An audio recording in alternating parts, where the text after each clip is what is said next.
नया साल, नई सुबह। लेकिन बड़े घर की छोटी बहू के लिए यह सुबह खुशियां नहीं, तूफान लेकर आई है। जिस सच को दबाने की कोशिश की गई थी, वही सच आज सबके सामने आने वाला है।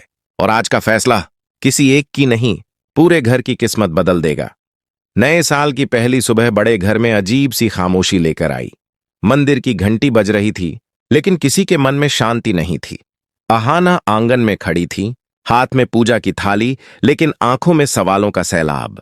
रात भर जो बातें हुई थीं, जो आरोप लगे थे, उनका बोझ आज और भारी लग रहा था। उधर दुर्गा देवी पूजा के सामने बैठी थीं।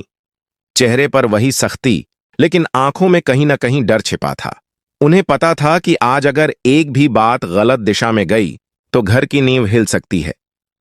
अर्जुन चुपचाप सीढ़ियों के पास खड़ा था, न गुस्सा न पछतावा, बस एक अजीब सी बेचैनी। तभी अहाना ने पहली बार खुलकर बोलने का फैसला किया। उसकी आवाज कांप रही थी, लेकिन इरादा मजबूत था। उसने कहा कि अब वह चुप नहीं रहेगी। जो सहा, जो झेला, उसका हिसाब आज होगा। यह घर सिर्फ रस्मों से नहीं, सच से चलेगा। यह सुनते ही घर के बाकी सदस्य भी इकट्ठा होने लगे। बहुएं एक दूसरे को देखने लगीं, जैसे पहली बार किसी ने उनके मन की बात कह दी हो। अहाना ने साफ कहा कि अब कोई उसे कमजोर नहीं समझेगा। वह बहू जरूर है, लेकिन इंसान भी है, और उसके सपने, उसकी इज्जत भी उतनी ही कीमती है। दुर्गा देवी ने उसे रोकने की कोशिश की, लेकिन आज अहाना रुकी नहीं। उसने अर्जुन की तरफ देखा और पूछा कि क्या वह कभी उसकी चुप्पी का मतलब समझ पाया। क्या कभी उसने यह जानने की कोशिश की कि अहाना क्यों टूटती रही। यह सवाल अर्जुन के दिल में तीर की तरह लगा।